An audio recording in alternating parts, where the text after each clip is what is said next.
beautiful people, my name is Molly and I'm a medical student in Canada. Welcome to my YouTube channel called The Med Trek, and in this video we're going to be talking all about how to apply to Ottawa's medical school. This is going to be one of the videos in my video series about how to apply to all the medical schools in Ontario and maybe in Canada and maybe in the US, depending on how many guests and how much time I have. The ideas behind these videos are that when I was a pre-med, it was super hard, to find somebody who had gone through the process, who had been successful. So that wisdom and knowledge that someone who has been successful, I just didn't know, and I found it was kind of hard going through and applying on my own without that wisdom. So what I hope to do is bring some amazing guests on the show, let them talk about their experience, talk about how they were successful in applying, and hopefully pass on their knowledge to you guys. So as I said, I'm trying to get as many guests as possible, and I have my first guest, or actually this might be my fourth guest depending when this video comes up, but this is my guest Julia, and she is going to Ottawa's medical school. Julia, why don't you introduce yourself? Hello everyone, I'm very happy and excited to do this interview. Of course, my name is Julia, I am 22 years old. I did my undergrad at the University of Ottawa. I studied in health sciences. I did my program in French. I'm Francophone. French is my first language, so I did that. I started out with a minor in life sciences, but then midway in my bachelor's degree, I think in second year, I switched to a minor in psychology, which I loved. And yeah, I graduated this past June, and that's really just my path. Nothing too special. No, I think it's a pretty special path. I have not had somebody who has been Francophone here yet. I apologize, I can't do this interview in French. You're fine. Wouldn't go much more than bonjour, and even that probably doesn't sound right to a French native speaker. But as Julia said, she has gotten to Ottawa's medical school. She is in the French stream. However, if you are applying to the English stream, this video definitely will be helpful for you because she's going to have a lot of amazing tips to help you guys here, okay? Sounds good. So, Julia, as we know, Ottawa is kind of, the only French English school, at least in Ontario. But why don't you talk a little bit more about, why Ottawa is such a great medical school and why you chose it? To be honest, I specifically chose Ottawa because of the French. I studied my entire life in French as I was in primary school, so I kind of wanted to continue with that kind of trajectory in my studies. So the main reason is French, but also Ottawa, the medical school of Ottawa is about 10 minutes, I believe, from downtown, which is very convenient location-wise. But also Ottawa has many streams for students. They have a stream for Black applicants, which is new this year, but was an option last year as well when I applied.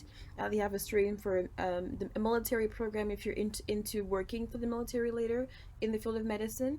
They also have a stream for Indigenous students and an MD PhD stream if you're really into research. So lots of great options there, and yeah, but it was mainly the French that was it for me, for sure. That's awesome. And Ottawa, as I said, has that French stream, but you are going to still be learning the same stuff as those in the English stream, correct? Yes, the curriculum is the exact same whether you're in the French or English. The only difference is just the language. But of course, even in the French stream, you're probably going to have to use some English resources because all the best books are obviously in English. So it's really the exact same curriculum, just the language that differs. And yeah, nothing too big. Yeah, awesome. So now in terms of, applying to Ottawa school, let's say I'm a pre-med now, I want to apply this year. What do I need to know? Well, fun fact, well, not fun fact, I guess the best thing about Ottawa is they don't require the MCAT exam. So if you're applying to Ottawa's medical school, you don't have to write the exam. But of course, if you're wanting to apply to other schools in Ontario, you would need to take the exam. Ottawa does require a CASPer, however, so you would need to write that as a separate test to complement your medical school application. But of course, you also have to fill out the OMSAS application. So that is just entering your extracurriculars, your research, your employment, your volunteering activities all in one place on the OMSAS system. And specifically for Ottawa, they ask you to choose 3 activities that you think has best prepared you for medical school. And then you have to just check them so that they know that you think that these 3 are what you believe are the best ones in your CV. But that's that. There's no essays for Ottawa at all, so just really your GPA, your ABS on OMSAS, your CASPer, and your references, and then that's it. Yeah. That's awesome. I love the fact they don't include the MCAT. I was not a fan of the MCAT, so Yeah. if the MCAT, maybe hasn't gone well for you this cycle, keep that in mind that Ottawa doesn't require it, but they do, have a lot of extra things in terms of the application. CASPer is really important. We're definitely going to get Julia's thoughts on how to do well in CASPer, and then you also have those extra kind of, I guess, paragraphs where you elaborate a bit more on some of your ABS entries. Now, sorry, just a quick question. I actually asked the faculty of Ottawa why they don't require the MCATs for their admission process, and they told me that it was because the MCAT is an English exam, and because they have both English and a French stream, they believe that French students are going to be at a high disadvantage for the MCAT, so they wanted to level the playing field and not require it, so that French students would not be kind of penalized for writing the exam, and that was the reason why they don't require the MCAT for their school. Fun fact. That's a pretty good reason why not to include it. For sure. Do you know if other schools, I guess in Quebec, require the MCAT then? None that I know. McGill doesn't require it, but if you do write it and get a good score, they can consider it. But it's not a requirement. But other schools in Quebec, I'm not sure if they require the MCAT. I would say no because it is in English. But again, I'm not. Don't quote me on it. I'm not sure. So I guess if you're not doing well in the MCAT, just learn French, right? That's basically. Basically, I think French. Yeah, I would have been. That's the thing, because if you're applying for the French stream, your interview and your CASPer are both in French, and you would need to be fluent or just have some basic French skill to have a conversation. But yeah, no MCAT for Ottawa. But even if you are in the English stream, you still don't have to write the MCAT. It's not just for French students. That's awesome. I didn't do well in the MCAT. I had to rewrite it twice, but I don't think I would have been able to learn French just to go to medical school. So, might not be the best option, but it is nice to know that if, you have a low MCAT score, Ottawa might end up being the score for you. In terms of kind of those extra, detailed autobiographical sketch entries that you have where you have to elaborate a little bit more, for a lot of people, you could have, 20, 25, up to maybe 30 or 32, I believe, different entries in there. How do you go about and kind of choose your top 3 in each category? Because I believe you get up to 18 total to write about. How do you go about and decide what ones to talk about? For me specifically, I chose the ones that were more meaningful in the sense that they taught me skills that I know that I'm going to use later as a doctor. For example, activities where I had to use my compassion skills, communication skills, professionalism skills. So I just kind of look at what activities that I've done that were relevant to the field of medicine. Even though they weren't in the clinical field, they were still things where I learned really great skills.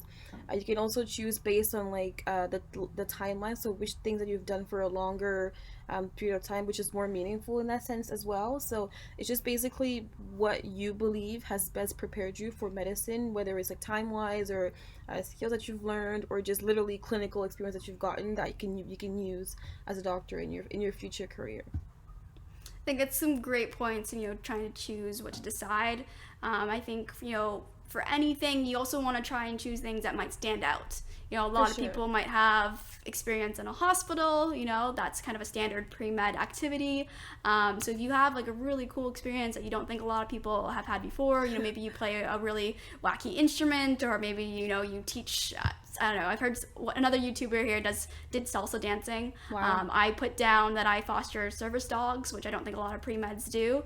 And I'm hoping most people like dogs. But I think it's great to have, some activity that kind of stands out, that's different than most people, because when they are reading these, you have to remember they're reading yours, and that you might have up to 18, and then the next person has 18, and there can be up to 5,000 people applying. Right. So you really want to do whatever you can to stand out. So when you guys pick, put some thought into it, and really try and decide what ones will show that you are ready for medicine. Now, when you were talking about some of the things that you kind of chose, you talked about, compassion, professionalism, that type of stuff. Those kind of sound like CanMEDs. And then we talked about this a little bit before we started the interview here officially. But Ottawa has the CanMEDs, and all schools have the CanMEDs. But Ottawa has a special CanMED. Do you want to talk about that a little bit? Yeah, so there are actually 6 different CanMEDs, if I remember correctly. But Ottawa has an extra one. I believe it's called wellness or something in those lines. So basically, Ottawa prioritize and mental health. So the extra CanMed is just to promote wellness, being in medical school, taking care of yourself, being good with your mental health and stuff like that. So if you're able to display activities that kind of showcase your skill, they will love you for that, definitely. So yeah, and even speaking of the CanMeds, that's also another great thing to consider when you're choosing your top three. Whatever activities that you believe really reflect those CanMed roles is always a good idea to kind of select with that, for sure. Awesome. Now I know also, with the CanMEDs, that's something that all schools have, but some schools, have special mottos or, special, values and such. So when you guys are looking through each school, it is a good idea to take a look at the website, do a little bit of research. You'll find obviously this seventh CanMed that Julia is talking about here, and really try and adapt your application to the school if it has extra parts to the application besides just the ABS and such. Now, another problem I think a lot of people have with the ABS is trying to fit those descriptions in the character counts that they give you. Do you have any tips about how to do that, or how you went through that process? So you can actually use abbreviations that are commonly known. For example, instead of writing and like AND, you can just write the like and symbol.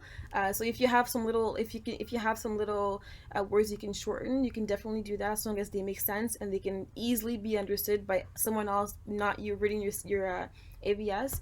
But also be short. Don't try to kind of rewrite your job description. Be smart about how you word your activities. So, for example, I worked at Bog Barn for about 2 years when I was in high school. And when I first applied to medicine, I literally wrote handle the cash, worked in a team, sold some items. I was so naive. I just really wrote what was on my job description.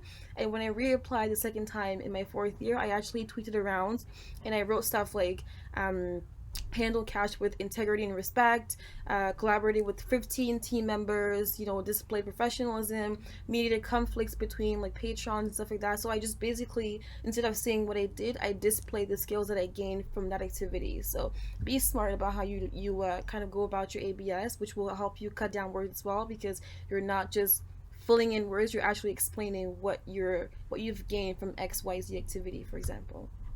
Yeah. That is great. I love the point you touched on about you don't want to just kind of regurgitate the job description. These are obviously smart people who are reading your application. They know what a research assistant does. They know what a cashier does, right? What you want to do is kind of show them kind of those experiences and the skills you've gained that you don't see in a job description. Exactly. If you guys are having problems writing your ABS and you need some help with that, I have a couple of videos about that where I go through examples, and there's also a nice kind of Google Excel sheet online where some other med students who've been successful have kind of given examples. So I'll make sure those links are down below so you guys can check that out. But I really hope you guys don't underestimate how important this ABS is and those descriptions are. They are a pain in the butt to write, even though they're really, really short. And I think that's why some people think, oh, they're so short, I can write this last minute. But you really do want to spend a lot of time on this, because those are going to be kind of the first things that they look at before they look at your essays or your longer paragraphs, descriptions about those certain activities. We've kind of talked now that there isn't an MCAT, but there is a CASPer required for Ottawa. You obviously did yours in French. But there's going to be no difference between the French and English version of CASPer, correct? Yep, there's no difference, just a language. Okay. Now, how did you prepare for CASPer? Because I know some people, think you don't need to prepare. What's your thought on that? See, I was one of those people. I applied to medical school actually last year and I got rejected. And I think a big difference in my application from this year was definitely my CASPer, that I believe was drastically improved. How I prepared this time around was I practiced with friends in a group setting. So we would Google, for example, like CASPer example scenarios and go through them individually in a group setting. So we would kind of give our own perspectives at taking turns to talk about the scenarios.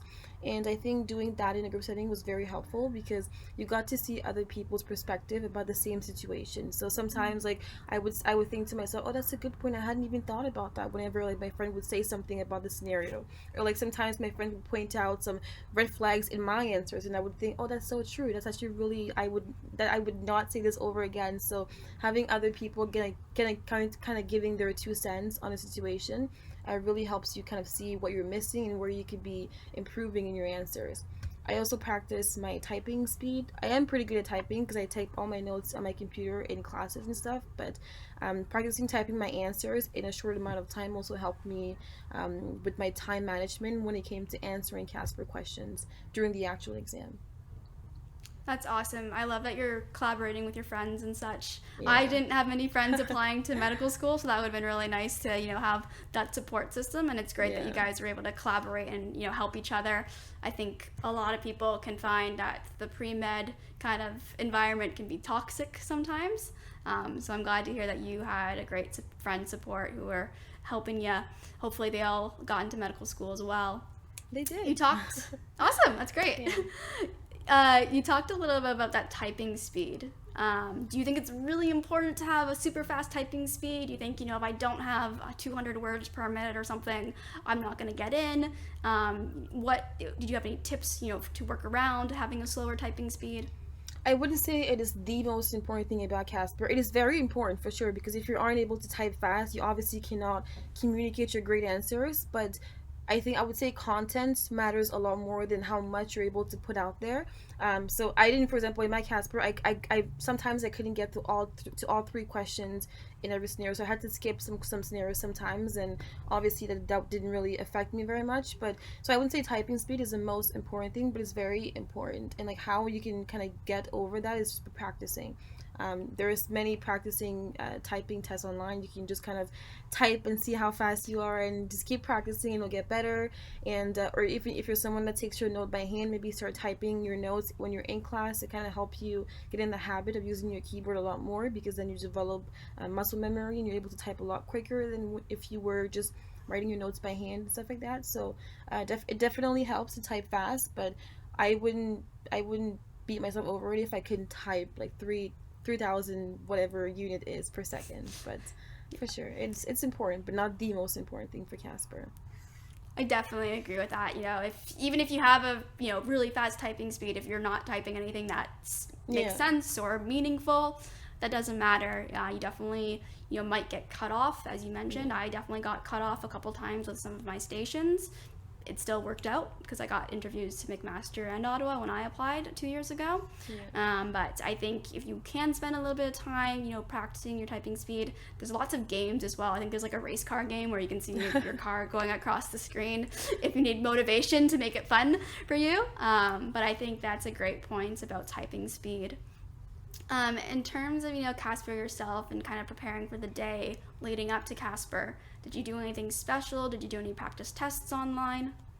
I did many practice tests online, actually. I even paid for random CASPer prep course, which I regret because it wasn't very helpful. It was very clinical, and CASPer itself, you barely have any clinical questions, or really just like everyday things, like your friend gives you gum, whatever, this happens, what do you do? Like, it's never really in the hospital setting. So I think many CASPer resources are really focused on the clinical side, but that's not how the actual exam actually is. So what I did is I just Googled some CASPer prep scenarios, and again did that with my friends, and kind of went around in circles and answered all of us we each had a turn.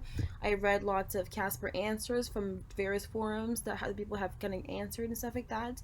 I also read Doing Right, but again, that was very clinical. That wasn't very like realistically what CASPer actually asks you, but it was helpful in that it gave me a good structure for my answers. Like, it kind of shows you how to tackle ethical scenarios. Like, how do you begin by saying, this is the problem, this is what I'm gonna do, blah blah blah blah. So it has a great structure to it, but the content itself is not very, I think it's too clinical for CASPer. But yeah, that was basically what I did. Just lots of reading online and practicing with my friends.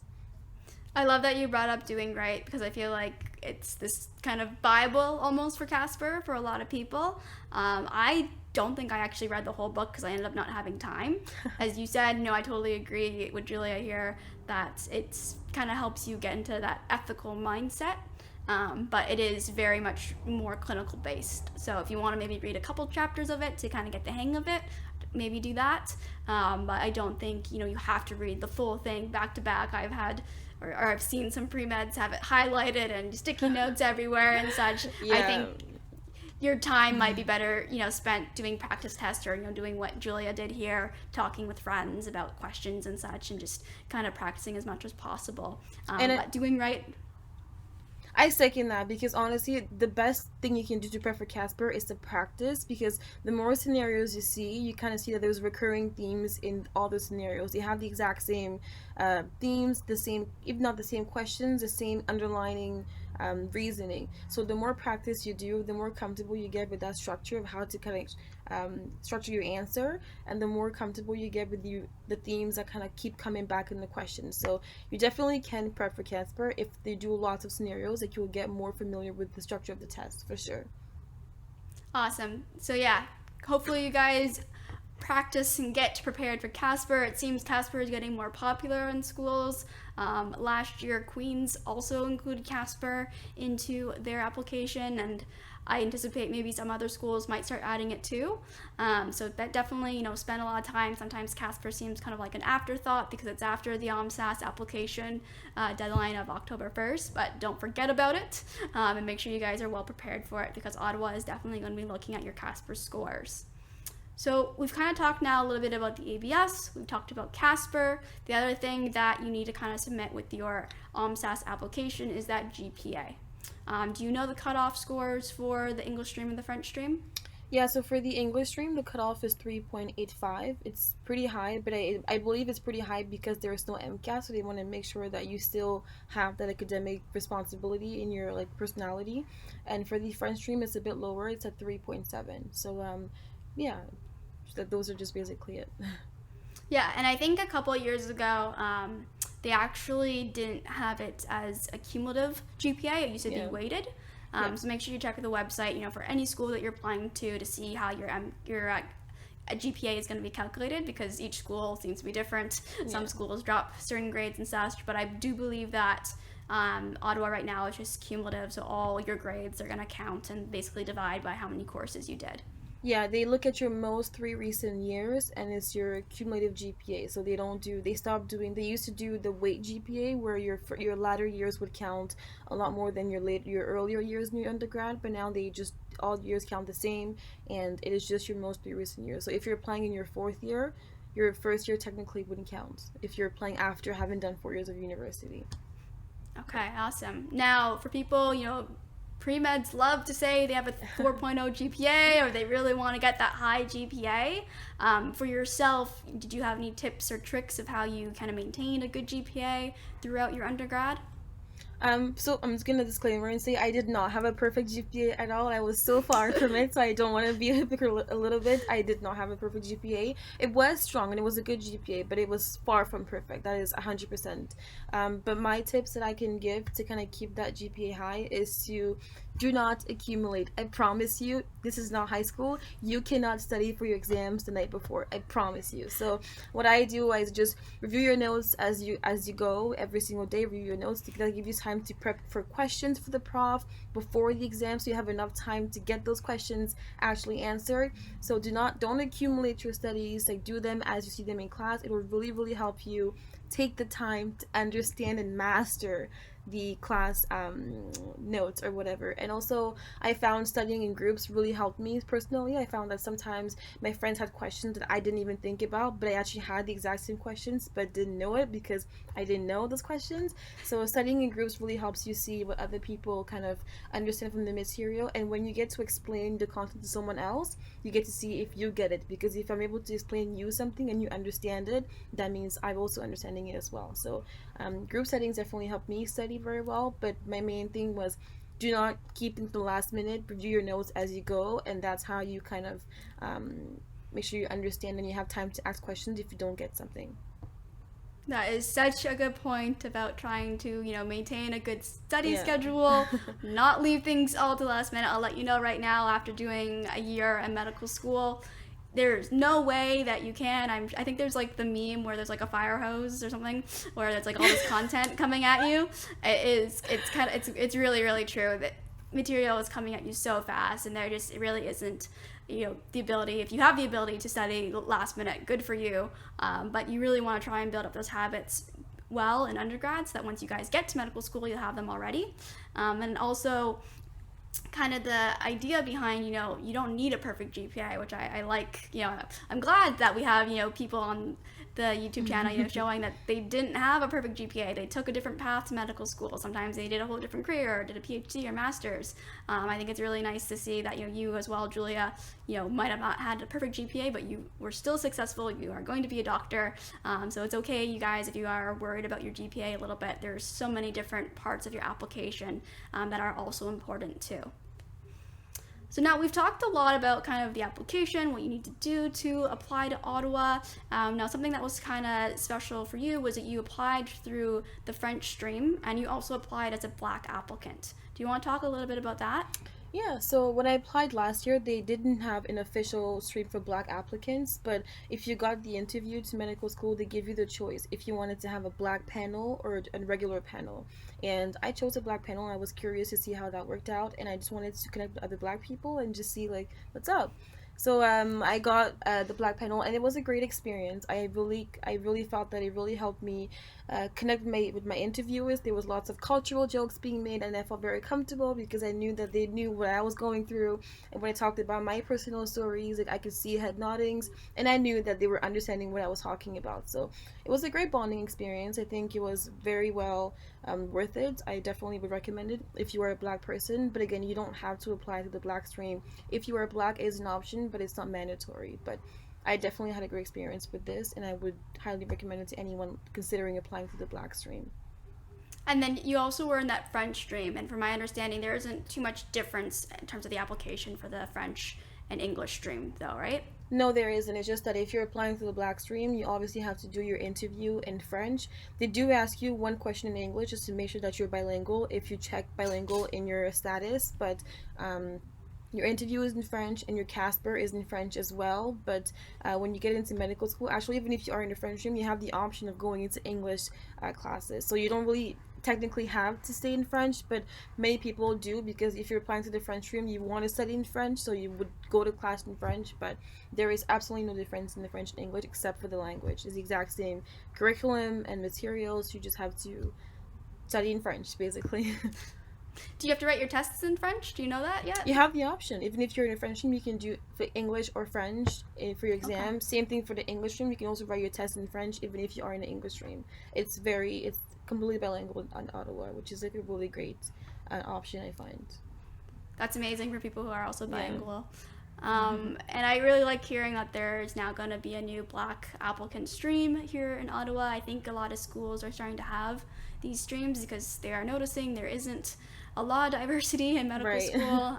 My year, I don't actually believe we have any Black medical schools or Black medical students in my year, which isn't a great reflection of our population in Canada here. So if you guys, have the option to apply to a different stream, definitely maybe ask questions if you have anyone that who's been successful. But for the most part, as you kind of said, you were able to feel comfortable with that experience, and it didn't really change, I guess, the application overall too much for you. Yeah. I'm just going to add, though, if you are applying to the Black stream, you do have to write one essay. It's about 250 words as to why you're applying to the Black stream.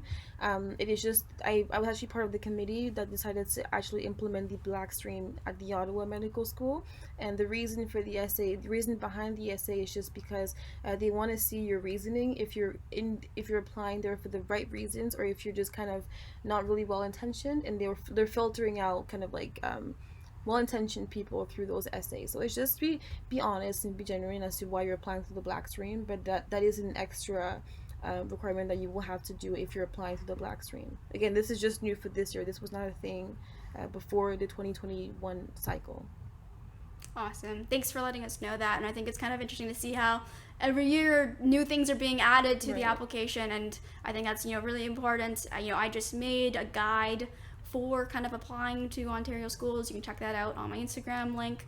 But the best thing to do is every year, even if you applied last year, to still, go through each website for each school, make sure none of the requirements have changed. Because I know last year when Queen's added that CASPer test, a lot of people didn't realize right away, and it caused some stress. And I had some people messaging me.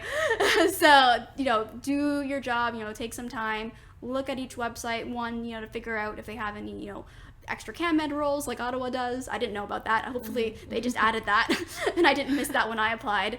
But, see if they have any extra mission statements or values, CanMed roles, and if they've changed the application process for that upcoming cycle, because they do seem to, just like they changed the GPA calculation for Ottawa 2 years ago. Things are kind of always changing. For sure. So, we've gone through a lot of the application now, and, we've gone and we got to hear, what made you successful. But, overall, why do you think Ottawa chose you? Why were you the med student that Ottawa wanted? Why were you successful through this process, do you think? It's very hard to say because obviously I'm not part of the admission committee, but I think one thing that I'm really proud of my application is that I am very well rounded. I think I've always been like this since high school. I'm very outgoing and very social, so I've always been involved in so many things when I was in school. So since my first year of undergrad, I had I think 3 part-time jobs, working like 40 hours a week and being in school full-time as well. Obviously I had like responsibilities to do like financially and stuff, but I was working a lot and I gained lots of experience through those. And because I've been involved in so many things, it's made me very well-rounded, and I was able to include all those different activities in my CVs, and they were also very long-term, so I was able to really navigate through connections in those activities and learn some great skills that I was able to showcase in my ABS. So I think them seeing that, wow, she's done 4 different things while being in school full-time, and she's managed to get research done, and she's managed to keep her grades high. We want to see well-rounded people that can manage your time. I think that was it for me, but again, I'm not sure why Ottawa picked me. I can't tell you for sure, but I am very proud of the fact that I was able to have lots of different experiences all while being full-time in school, for sure. That's awesome. I'm sure you are going to be an amazing doctor, an amazing medical student. Ottawa is extremely lucky to have you. And I love that point of, just trying to be well-rounded. I think when we look at these applications, we can sometimes get hyper-focused on one part of it, or, get hyper-focused on a part that we might lack. Maybe we're not doing so well on that GPA or that MCAT score. But remember, there's lots of parts to this application. So the best thing you can do is, try and just improve all the areas as much as you can, and, give it your best shot, and hopefully the medical schools will like what they see. Now, one last question here before we end off. Do you have any advice for somebody who's, gonna go through this process this year, or is starting to think about medical school, looking back and having been successful? What piece of advice would you like to give people? I actually have 2 advice that I want to give out today. Perfect. The first one is, you mentioned it, do your research a lot, because medical school tends to change so many prerequisites and they're not going to email you about it, so you have to be up to date with everything that's different. I didn't know about U of T's weight GPA, so I dropped like 1 class during 1 semester, and that made me uneligible for the weight GPA, and I didn't know about it. And Ottawa changed their prerequisites midway in my undergrad. I didn't know about it until like a couple months later. So do your research, stay in touch with what they're posting, and then that just helps you be up to date with your application as well. My other advice is prioritize your GPA at all costs. Like, protect your GPA at all costs, and do not sacrifice that for activities. It's very important to be well-rounded and have all those like extracurriculars, jobs, and research and stuff like that. But realistically though, GPA is the first step to even being considered, and if you don't have that minimum GPA cutoff, they won't even get to see all the great things you've done. So, and it's not just about getting to the cutoff, you have to be competitive as well. So don't just worry about hitting the cutoff, you have to pass it well above that to be competitive. So if you're seeing that your GPA is taking a hit because you're getting so involved in many things, I would take a step back and focus on my grades, because that is what is going to let you through the door, and your extracurriculars are going to keep you in the room. But if you can't get past the door, you can't possibly stay in the room. So do not sacrifice that for activities, just balance it, is what I want to say, because many pre-meds do that mistake, and I did that too. I'm not gonna lie, I did that too when I was in 1st, 2nd year, and then I bounced back when I was in 3rd year, and it's very hard to bounce back from the low GPA. It is very hard. It's not impossible, but it's very hard. So if you don't have to do it, just don't do it. So yeah, I love that second point. I have a lot of people messaging me on Instagram a lot of the time, and they'll be like, what can I do? I have this GPA. And when people have a lower GPA, it is really hard, to kind of gain back some footage and get a higher GPA. But as Julia is saying here, GPA is kind of forever, right? They're always gonna have that. You can't change it once it's locked in. but you can, improve it. It is very hard. I also had to kind of improve my GPA. My first year GPA was not fantastic. I definitely did better in my second, third, and fourth year. And then, with extracurriculars and activities, you can add that on after. You can take a year off school, get some experience. You can do a master's to get research experience and whatever you need. But GPA is really hard to improve. Thank you for agreeing with me with that point, because I say that a lot to people and sometimes I think they don't believe me. But here it is from 2 medical students. GPA, really important. Yeah. Doesn't have to be a perfect GPA, just it has to be competitive and strong, but you don't have to have a perfect GPA. Again, I was so far from it. It doesn't have to be a 4.0. No, it's all about just getting into the door and being competitive, because you could, I always say you could cure cancer, but they would never know if you don't have that GPA cut off, because unfortunately the computers, I'm sure, just kind of screen your application, and no human is going to read your application unless you're in the right GPA. Okay guys, so this is the end of the video. I want to thank Julia so much for coming and talking to me about her application process to Ottawa and letting us know some of her advice, tips, and tricks to be successful. If you guys want to reach out to Julia, you're more than welcome to. Her Instagram will be somewhere on the page here, and I'll also put her email down below. So if you guys have any questions, feel free to message her. You can also feel free to message me on my Instagram or comment down below on this video. As always, if you enjoyed the video, like, subscribe, do all that fun stuff. And until next time, we'll see you guys. Have a great day. Bye.